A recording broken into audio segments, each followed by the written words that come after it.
This is Join Us in France, episode 302. Bonjour, I'm Annie Sargent, and today I bring you a conversation with a wonderful young lady named Ira about Bordeaux. She was a lot of fun to talk to, and of course Bordeaux, the city and the area, is wonderful. We've talked about it in episode 44 with Elise. We've talked about hikes around Bordeaux in episode 144. And today Ira, who moved to Bordeaux full-time a few years ago, tells us about several day trips that you can take around Bordeaux. We talk about wine routes that you can drive, about the Bassin d'Arcachon, which is dear to my heart, as I explained in the episode, the Entre Deux Mers area, which is lovely, and I'm sure not as well known as, Saint-Émilion or whatever. And general tips that Ira has for us. She publishes a blog called Lost in Bordeaux that I can heartily recommend because, I love it when people who live locally write about where they live. If you'd like to see a recap of our conversation in writing, go to joinusinfrance.com/302, the number 302. Follow Addicted to France on Instagram to see the beautiful photos that Ira submitted, and I will post them this week. Thank you, patrons, for giving me a precious gift, the time to produce this podcast. Your monthly gift makes it all possible, and in these times of great uncertainty and anxiety, I cannot tell you how much it means to me. There will be a shout out to several new patrons and more info on how to join all my wonderful patrons after the interview.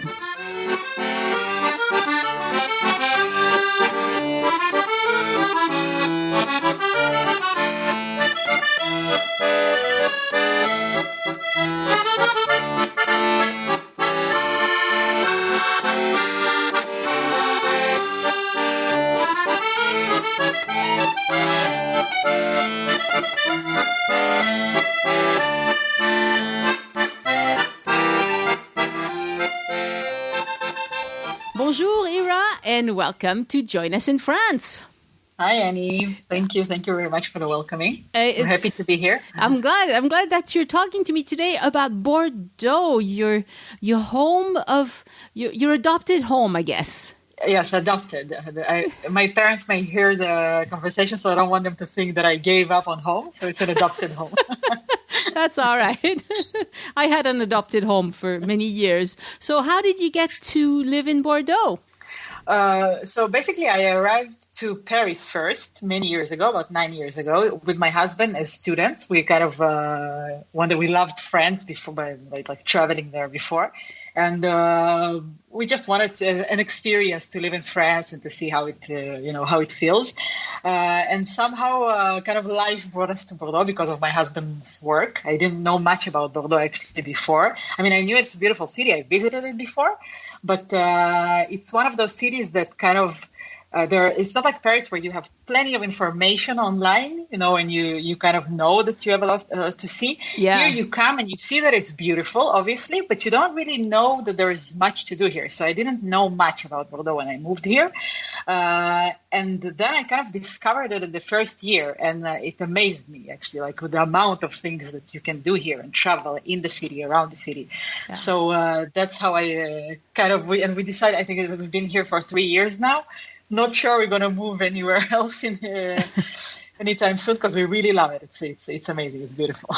That's wonderful. Yeah, I think there are a lot of cities in France that don't get much attention from bloggers and podcasters and book writers and article authors, whatever. I mean, you get an occasional article about Bordeaux, but it's not like a constant drumbeat like Paris is.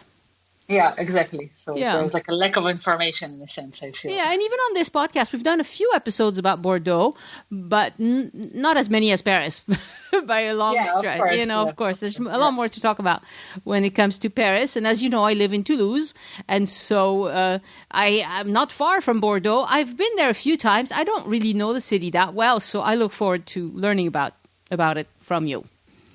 No, so I've listened to your episodes about the region. So I think you covered Bordaux and Saint-Émilion quite well, I must say. So we'll talk a little bit about Bordeaux, but I actually would love to offer your listeners like a broader vision of what to do around, because that's, I think, is the most missing part in the online information. Right. It's beyond Saint-Émilion and Bordeaux. Yeah, exactly. And you actually have a blog, right? Yeah, so my blog called Lost in Bordeaux, because when I moved to Bordeaux, I was a bit lost, the sense of personally also, but also in terms of like, okay, what do we have to do here? And I started, and actually I met a lot of English speakers who live here, and even they kind of didn't know a lot of stuff to do here. And I started writing this blog at the beginning, kind of for the English speaking community of the region, let's say. And then it grew because actually it's a very touristic region. I mean, many people come here, especially for Bordaux and Saint-Émilion, but also on the way to even to Toulouse or to Dordogne, so many people really cross this part of France, and it kind of grew from there because like people just stopped in Bordeaux for a day without really knowing what to do, and they landed up on my website, and that's how it kind of like grew eventually. And now that's what I do. Yeah, I write the blog and travel a lot, which is nice. That's good. Have you been able to resume travel since the pandemic? Yeah, so actually my kids just went back to school, but during this few weeks that they were at home, I used it to travel with them to many, the villages, parks, things like that. So I discovered a lot of new stuff, actually. So that was good. Yeah, it was nice. That's great. I was kind of happy. All right. What are some places that you recommend for all of us to go see? Yeah, okay. So first, I think before we start talking about day trips, it is important to notice that Bordeaux itself is a must. It's really a city you don't want to miss when you come to this region. I mean, I know that many people just kind of land in Bordeaux and because there is an airport here and continue, to the Basque country or to Dordogne.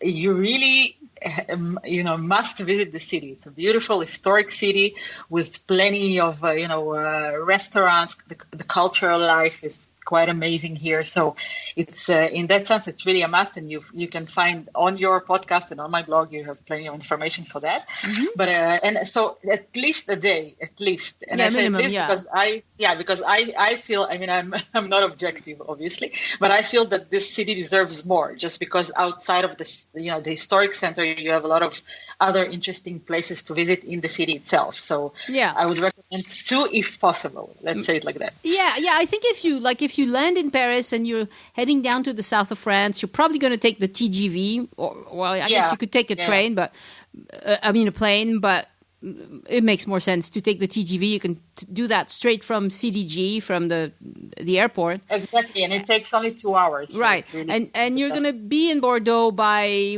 2-3 p.m.? I mean, you have. I haven't checked now, obviously, after the pandemic, but before it used to be almost every hour that the train does. Yeah, there's a bunch of trains. Yeah, yes, but I mean, you can be here at like 9 or 10. Right. And most visitors from North America, they land in Paris about 8. They can be out of the airport and on the train by 10. So it's really quick. It's once things return to normal. We're not there yet. Yeah, exactly. Exactly. But it will get there, and then I would say so at least that half a day in Bordeaux and one other full day before you move on to do anything else. If that's possible, definitely.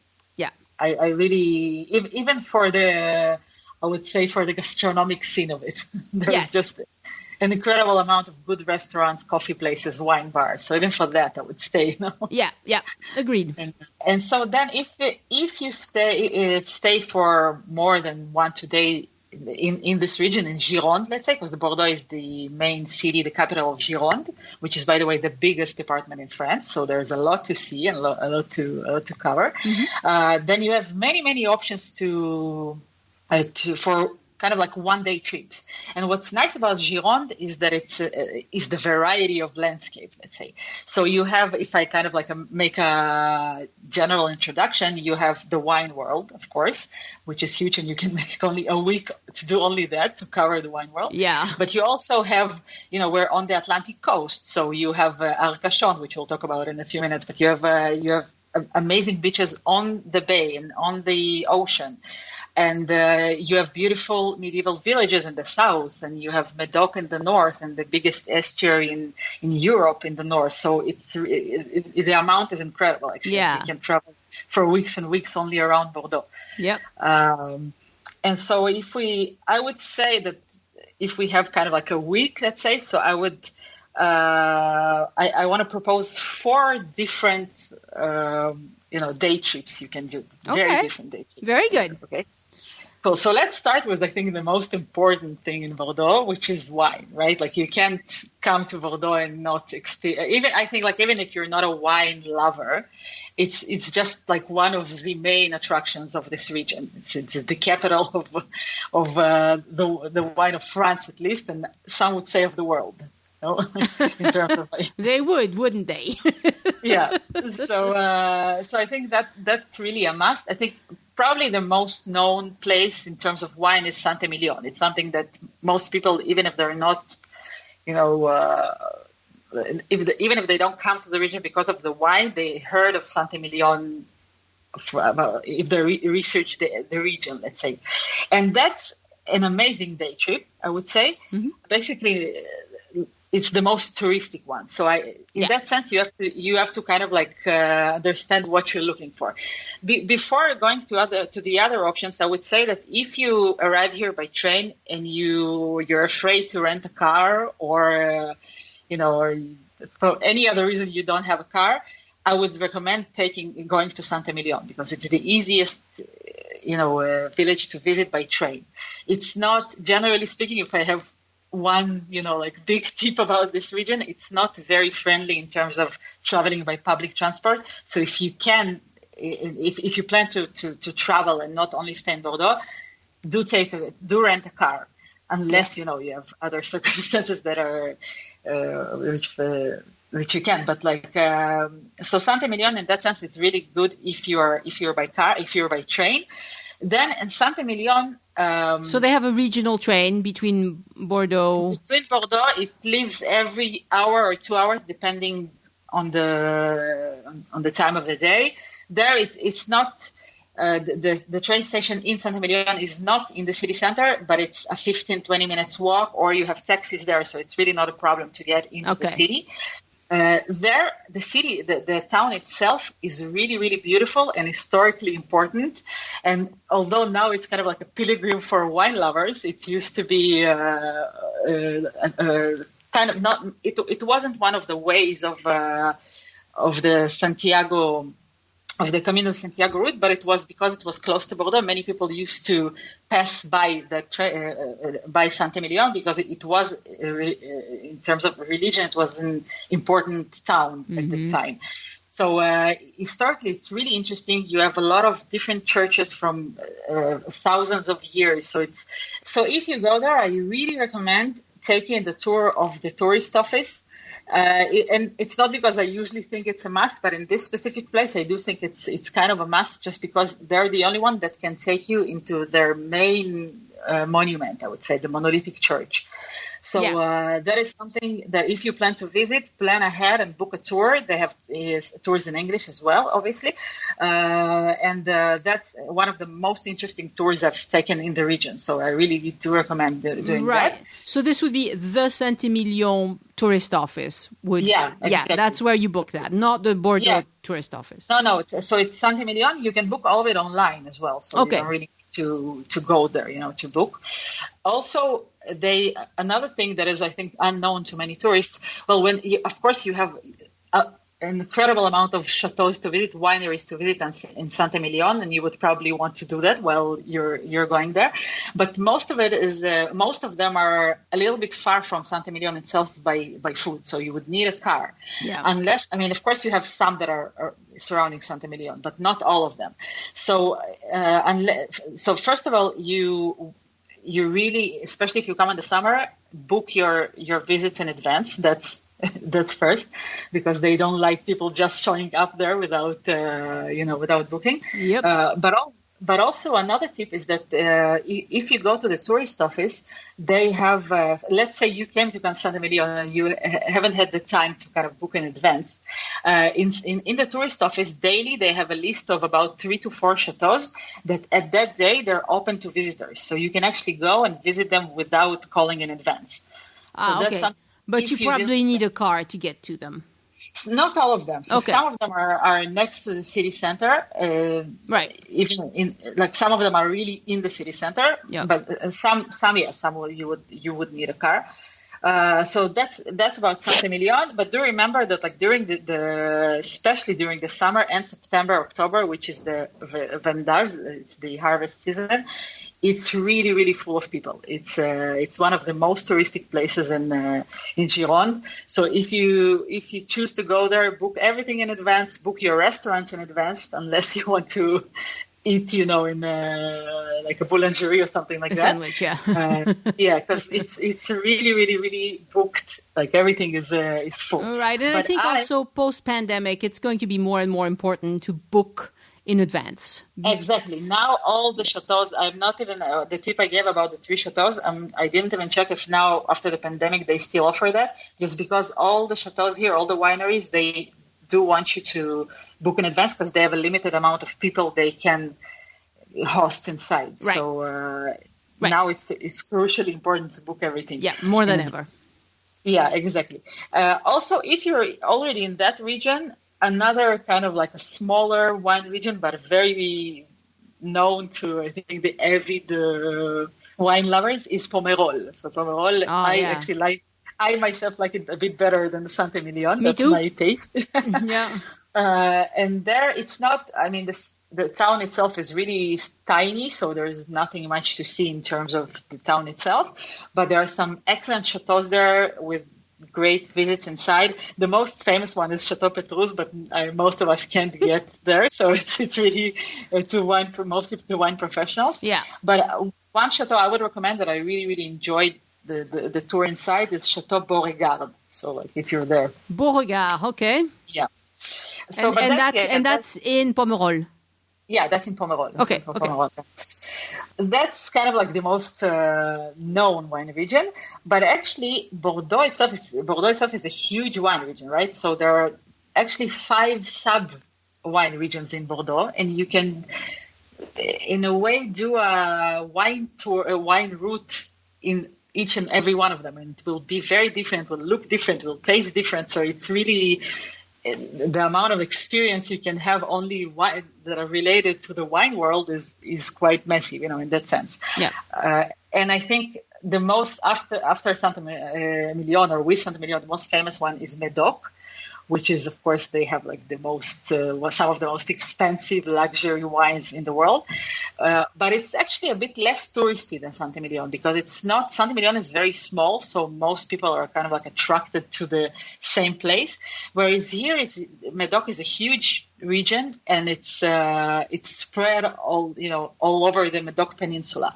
So it is a very if I imagine in my head like a wine trip, a wine road trip, I would take Médoc in that sense because you go there's this one long road that along the road you see beautiful chateaus that even if you don't visit them or stop them, it's just amazing for seeing it and taking a picture. It feels a bit like Disney in a sense, like those beautiful sculptured chateaus, and a lot of great options of like small family business wineries that you can visit on the way. So it's not only those luxury like Chateau, Mouton de Rothschild and things like that are not across the world. Yeah. It's also smaller places that are really, like family oriented and which is very nice.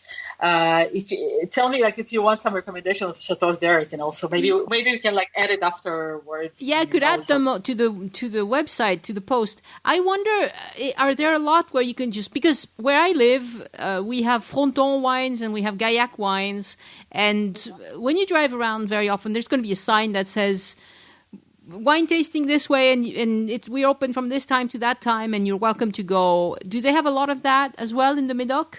To be honest, generally in Bordeaux region, and especially in the Médoc, most of that is not really like that. It's like huge chateaus that you need to enter through a gate, with the car. Yeah. And they're not really that welcoming to just popping by. Okay, you can. Some of them are okay with that, and usually they will just offer you some tastings, but not more than that. But it's much more interesting to actually, in most places, to do the tour, because most of the houses have some important historic story behind it. So I would say that if you came like all that way, you better do the whole tour and everything with the wine tasting and with the whole. That makes total sense. I figured it was that way, but I wanted to make sure. There are some, of course, the more I would say like modern places that are run by younger people. I would say they try to be more open to that option of people just coming by. Yeah.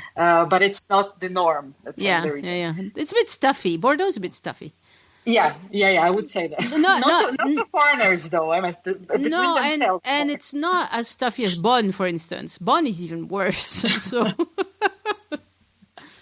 Okay, so I feel good in that sense. We're not Okay, cool. And so in the Medoc, if you have time, I would really recommend doing it more than a day, because actually Medoc itself is a very interesting region in terms of the landscape and the nature. So it starts about like half an hour drive from Bordeaux, the region itself, and it's a very long road that you go kind of like along the estuary of Gironde, which is the biggest estuary in France. So on the one side of it, the estuary side of it, is the wine world, right? So you have this huge territory of wineries, one after the other. On the other side of the peninsula is the Atlantic Ocean. So you have a lot of beautiful resort towns that are perfect for surfers, for example. If you're a surfer, this will be your heaven place. Amazing beaches, nice markets, really nice. I don't know if you will talk about Arcachon later, but for those who've been to Arcachon, you have something like a mini Arcachon in the north of Medoc. So it's a lovely area. What's it called? The mini Arcachon. The mini Arcachon is called Soulac-sur-Mer. So they have. I don't know if you've heard of it, but if you have. It's perfect. So in July, not this year, unfortunately, but normally in the beginning of July, I think, they have this beautiful festival, kind of like a jazz festival of the beginning of the century, let's say. And they all come with costumes and there are bands everywhere. So it's really the environment there is really nice. So people like to celebrate. They have different parties like that and concerts. So it's really a nice place to come for a weekend, let's say. So you can visit the wineries, but also, enjoy the other part of Medoc. So I would really, I've been there many times, and one time even for 4 days. And it's never enough. There's just plenty of stuff to see there. Cool. So that is nice. The other part, the other like sub wine region is Graves et Sauternes. So if you love sweet wines, I'm sure you've heard of Sauternes before. It's one of the most famous white sweet wines in the world. And that's located actually in the south of Bordeaux. So if we kind of like divide the whole region, you have two rivers that go out of the Gironde estuary, the Dordogne and the Garonne.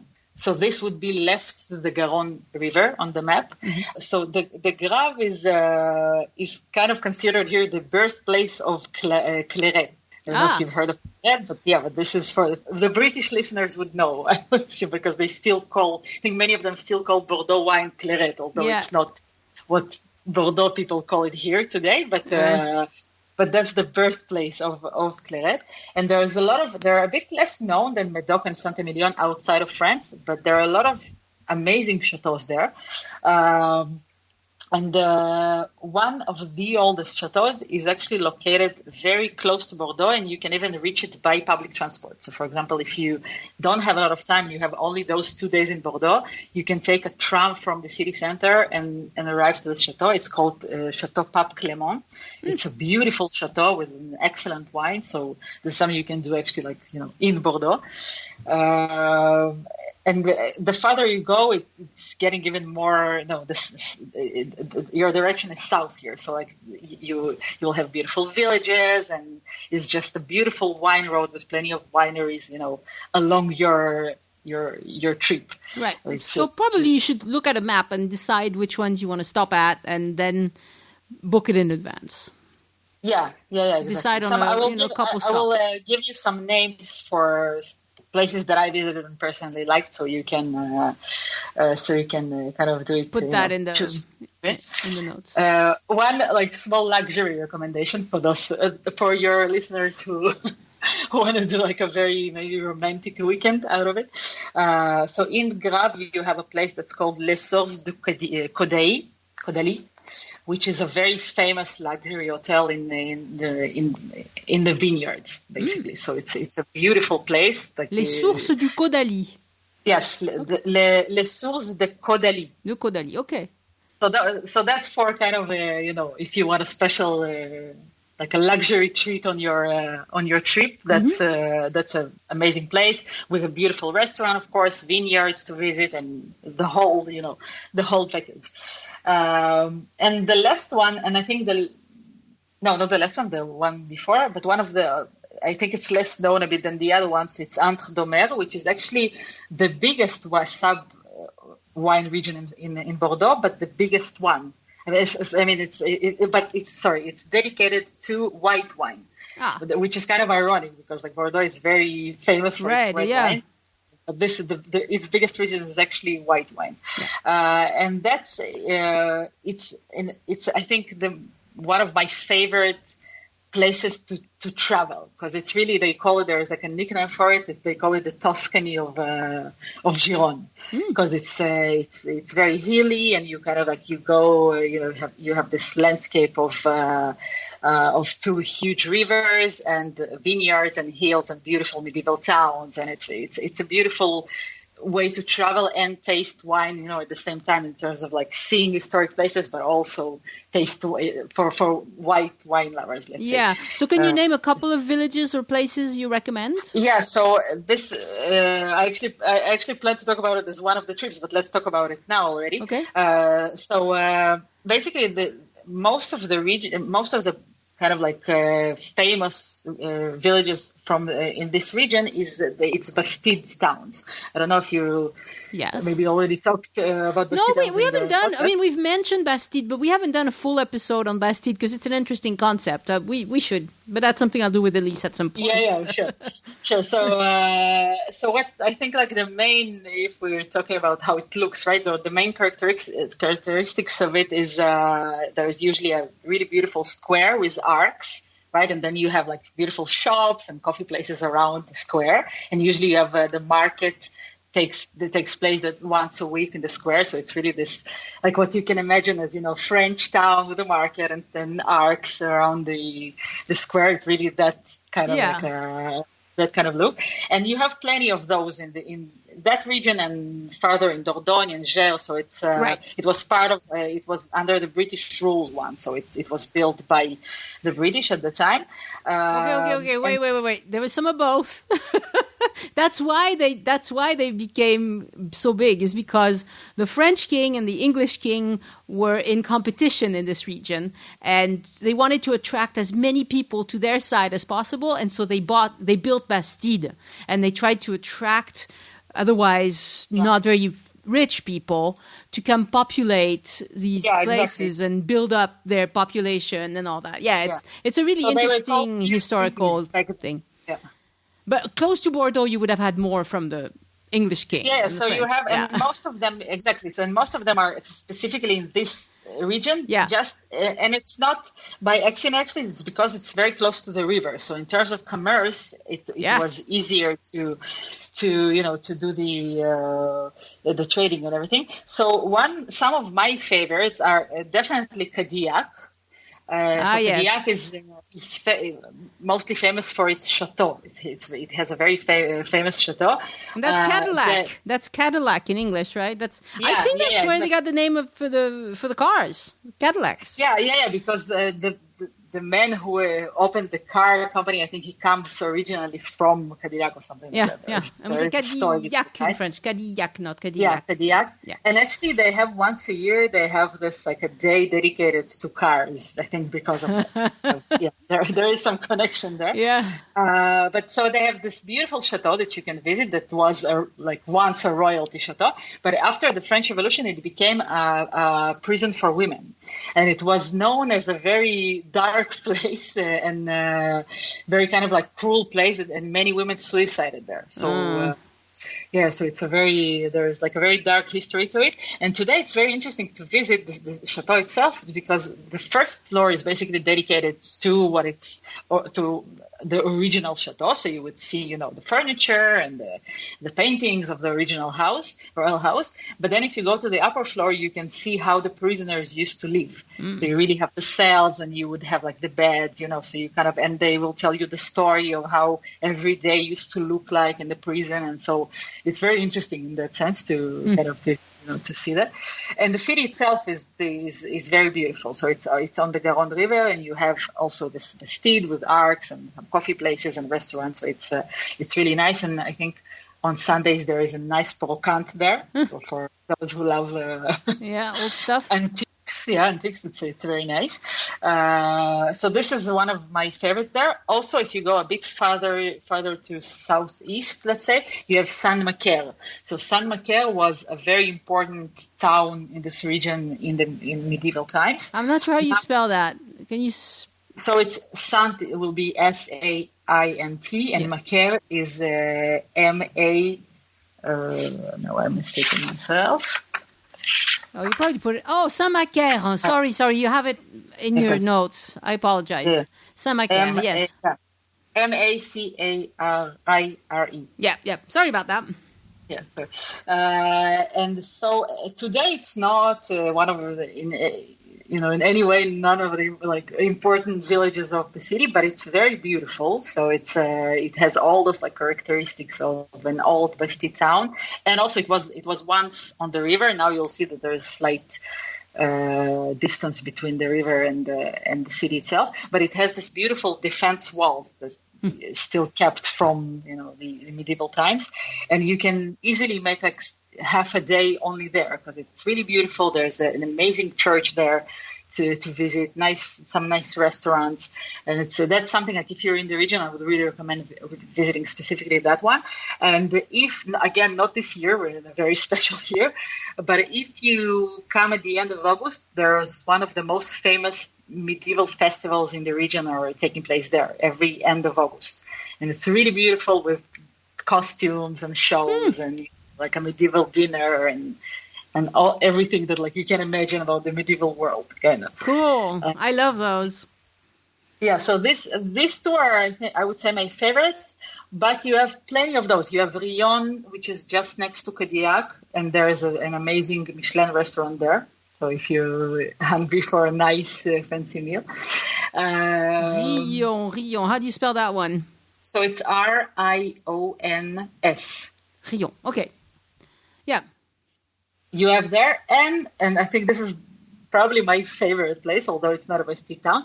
But in Gironde, in the same region, you can find the smallest village in France, actually. That's called Castillon d'Albret. Yes. And it's only so you wrote Castelmoron d'Albret. Castelmoron. Okay. Castelmoron d'Albret. And it's only 3 hectares. That's it. It's really, really tiny, like 4 streets. But every street is so charming with, flowers and amazing pottery and beautiful houses. And there's got to be a story to that. Why did it get so small? There's got to be some good stories there. I think it was originally that, and they just kind of like refused to grow. I mean, it just stayed, Interesting. It just stayed very small. And there's like 2 shops there. One is a pottery, and the best time to visit, except spring where you see all the flowers, and everything. The best time to visit is actually Christmas, because the people who work at the pottery shop, they make this crèche. No, I don't remember how to call it in English. Like nativity. Yeah, nativity, exactly. And all this the residents of this little town, they put like special creches and stuff in on their windows, so you actually Cool. go. Yeah, it's a beautiful site. It's really a nice place to visit on Christmas if you want something like special, and not the usual Christmas market of Yeah. French. Yeah, so this would be probably my favorite, just because it's so cute and small, and Yeah. Yeah, so it sounds like the villages of Entre Deux Mers by itself, you could do a very nice day trip from Bordeaux, maybe possibly 2 days, Yeah, exactly. And if you let's say if you travel in Dordogne, in Lot-et-Garonne, you have some villages that are even kind of closer there that are beautiful. You have Montséjour, which is amazing. So you have you don't necessarily even have to do this trip from Bordeaux, because it's kind of between Gironde and Lot-et-Garonne. Yes, So it's, yes. and if you are interested in also visiting wineries, I'll give later some recommendations. But also, what you can do is visit about 30 minutes from Bordeaux. You have one of the most kind of like important historic sites again of this region, which is called Sauve-Major, which is by itself a very beautiful abbey. What? Sorry. Sauve-Major. Okay, La Sauve-Major. So Sauve is Sauve. Yeah. And then? Major. So Major? Yeah. Ore? Yeah, exactly. Okay. And there, except the site itself, which is extremely beautiful and interesting, you can visit it. But also the Maison du Vin, the wine house of the region, is located there. So you can visit it, and they will give you all the tips of like the closest chateau to visit and what is, and even taste some of the wine there. I mean, if you don't want to visit wineries specifically and you just want to have a nice day in a village, you can just visit their house and kind of taste some wine there. So it's also an option in that sense. Yep. Sorry to hurry you up, but we have to get to the Bassin d'Arcachon, because this is something we've ever talked about. Yeah, this on the is show. very important. This is very important. So if you want more details, you'll have to check out Ira's guest notes. They'll have plenty more, and I'll write down all the names of these towns in the show notes for this episode as well. Yeah, so Bassin d'Arcachon, we can stop with the wine for a second and go to the beach. Yes, let's go to the beach, yes. Yeah, let's go to the beach. It's probably the second most important reason why people come here. At the Bassin d'Arcachon, is the Arcachon Bay for English speakers, is a very popular kind of like a resort town, let's say, a resort destination for many French as well, not only foreigners.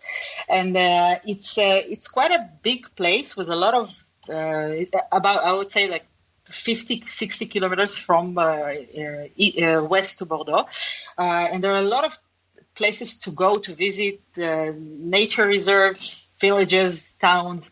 And I think if you only have one day, you need to be kind of focused on where to go there specifically. Yeah. So I would divide it into if you have a car or no. So if you don't have a car, I think the easiest for you would be just to take a train from Bordeaux to the Arcachon city. So there's the Arcachon Bay and there's the Arcachon town, let's say the main town of Arcachon. I personally, it's not one of my favorite towns on the bay, let's say, because I think it's a bit like lacks the charm of some of the fishermen villages. But it is a beautiful resort town with many things to see, and you can actually spend the whole day there visiting a lot of interesting parts of the town. In terms of people who love architecture, it will be very interesting for them because there is this a very beautiful quartier or like neighborhood in the city that's called Ville d'Hiver, the winter city, with beautiful villas from the 19th century. And from there, what you can do is take either a bus or a bike. You can rent bikes. I really recommend doing that because there is a lot of bike lanes there and it's beautiful. And go to the Dune de Pilat. So Dune de Pilat is the biggest dune sand in Europe, actually, and it's amazing. It's really beautiful. And you climb you can climb there actually the whole year whenever you come. But if you arrive kind of like outside of the touristic season, let's say the touristic season there, I would say that it's from probably May until the end of September, something like that. So during those months, you have staircase on the dune, and you can kind of easily climb it. Mm-hmm. All the other months of the year, you will have to climb on the sand. So be aware of that. So those are not. It's rough. It's really hard to do. Yeah, especially on a windy day.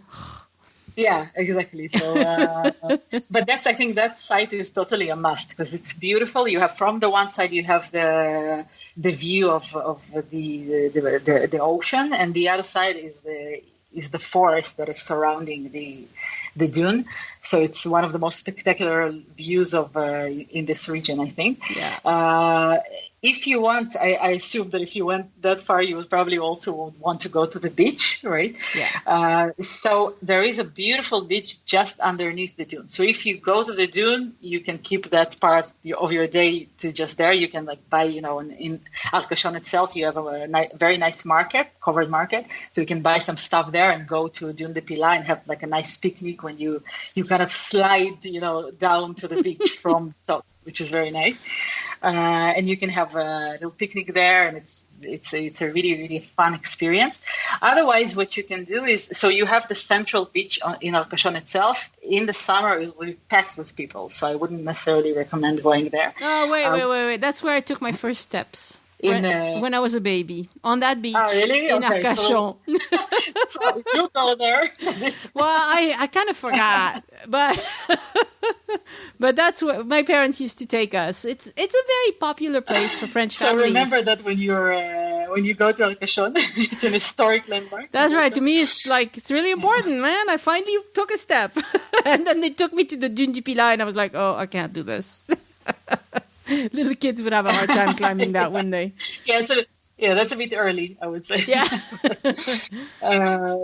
So the central beach is a bit packed with people in the summer.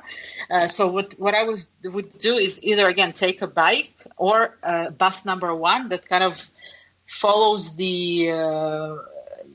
all the beaches in this region in the south. Oh, and then you can just beach hop. Yeah, and then you can choose one of so one of my favorites one, and it's very kids friendly if you're with kids, is Plage de Perrières, which is I think one of the best. Or you can just continue to one of the other ones. You have Plage de Mollo, which is kind of another resort little town next to Arcachon. So that's part of the Bassin. Yeah. The other part, the very popular part, is Cap Ferret. So for Cap Ferret, you have a bus that goes there, but I wouldn't recommend it. It takes 2.5 hours or something like that. Yeah. So to get there. So for that, you will either need a car, or what you can do is take a ferry from Arcachon to Cap Ferret. It will take about 30 minutes or 20 minutes to get to the other side, and that can be even nice for just a lunch, because it's a beautiful place. It used to be this kind of oyster farmers. Small village. Now it's still an oyster farmer's village, but it became much more popular, and a lot of Parisians came and bought houses there. So it's not exactly the same vibe, but it's still kept some of its authenticity, I would say. Yeah. And there's a lot of so you would see that not all of them, but most restaurants there are what they call cabane. So it's this little wooden houses where they sell only oysters and white wine, basically. So this is especially for the oysters lover. Yeah, and you won't have many choices. Like you choose oyster number 1, 2, 3, or 4. Yeah, that's basically your menu. Yeah, so I wouldn't go with 3 or 4 because they're too small. 2 is perfect. 1 is too big. That's just me. Yeah, I'm into 3. That's mine. You're into 3. Okay. All right. But I think I've seen oysters in other parts of France, and I think here they're a bit bigger in sizes. I mean, here number 3 is quite big. Oh, okay.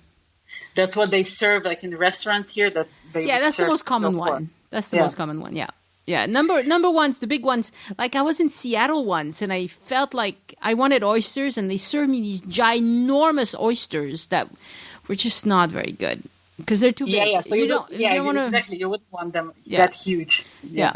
And that's something, because I used to do food tours, so in Bordeaux, not doing that anymore, but like I used to see reactions of different people, especially American people who taste oysters in Bordeaux, not Nargasha, but many of them were a bit surprised by the amount of salt. So it really comes from the ocean, and it's very salty. It's got so salt water in it.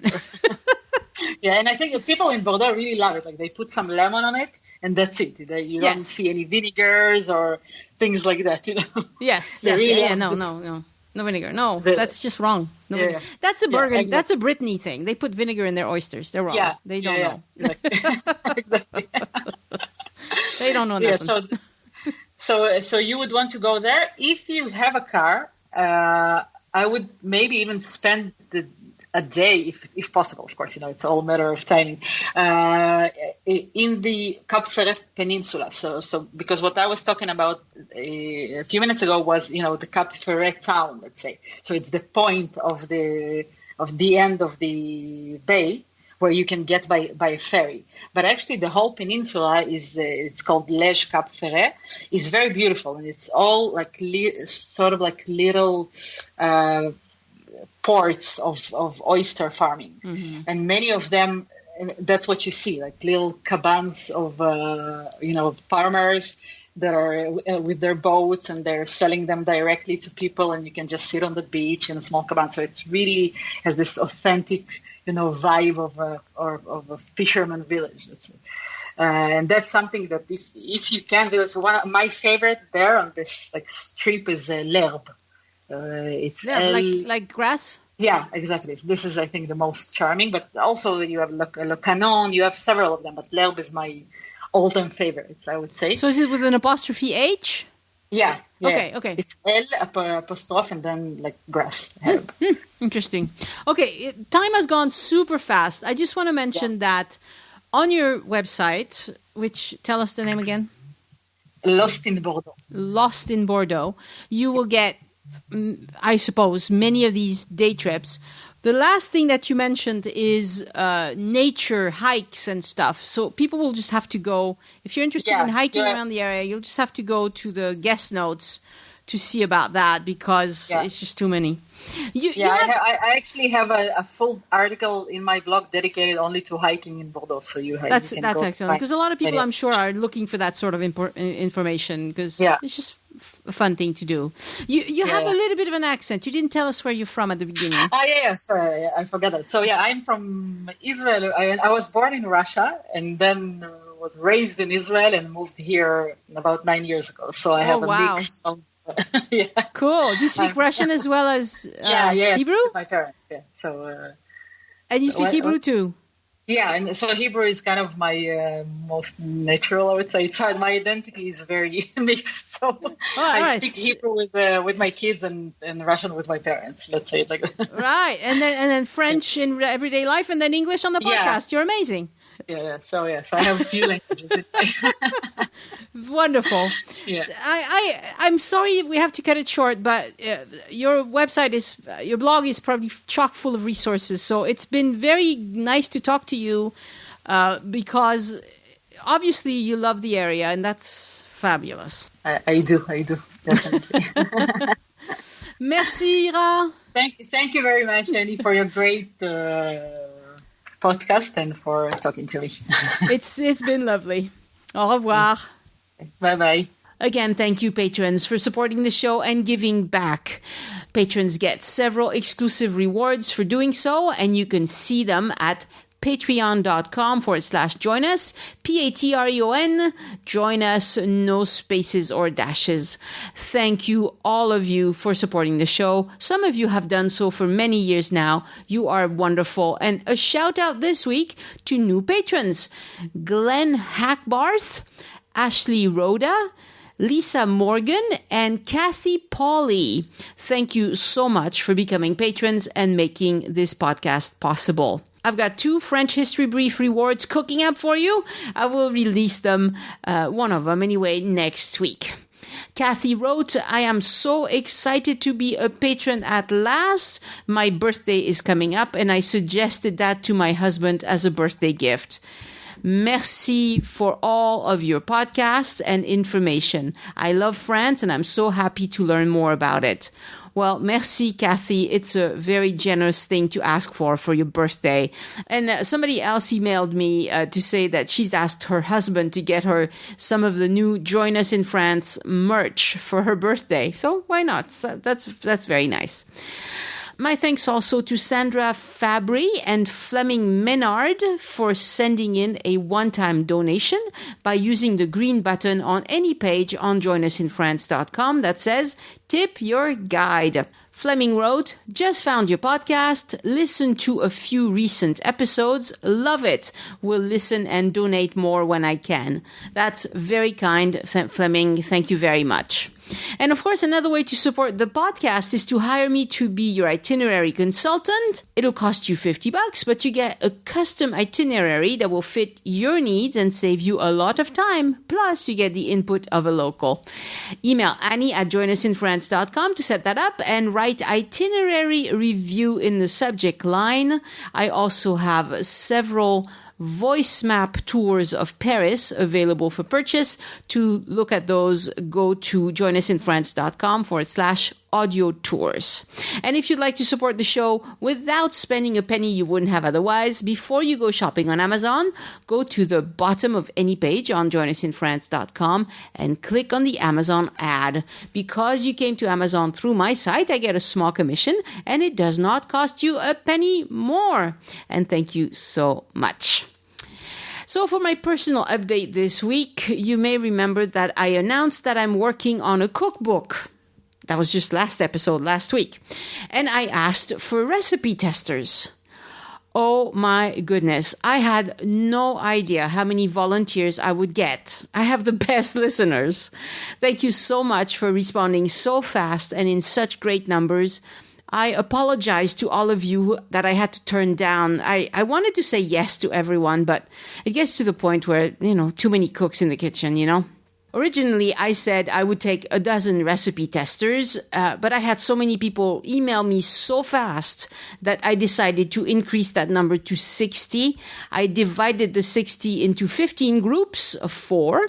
Several groups have already received the recipe, and I'm working as fast as I can to write the rest of them and send to the other groups. The project is moving fast, in part because I have so many volunteers, so I have to hurry up. But it is so much fun because I get to, look into the history of these dishes, look into the lore around these dishes, and there's plenty of that. Try the recipes, try to get a good photo, test the recipe again, usually. Ask people I know how they make that dish, because sometimes they have a lot of good suggestions. Anyway, it's a perfect kind of thing for me. It takes a long time, but it's all right. With this COVID thing, I won't be going anywhere for the foreseeable future. But the response and interest about the cookbook is amazing to me. I didn't see that coming. I guess I'm not the only one stuck at home, am I? Yeah. Lots of people said how they were so looking forward to bringing home some of France into their kitchen. Someone said he was looking forward to cooking with a purpose. Some said they weren't great cooks, but wanted to learn how to make some French food because France is their happy place. Anyway, this whole thing has been nothing but positive for me so far, so thank you very much. I made pot-au-feu this week, and the dogs also like that I'm writing a cookbook because while I was buying meat for the pot-au-feu, I asked the butcher to give me some beef, the big beef marrow bones for the dogs. And they had so much fun with those bones. They were bigger than their heads, but it kept them busy for a long time. The trouble is afterwards their mouth stank. I kept washing them, but the smell, So I had to shave my Labradoodle's mustache off for the time being. She doesn't seem to mind, She's ready for another bone anytime.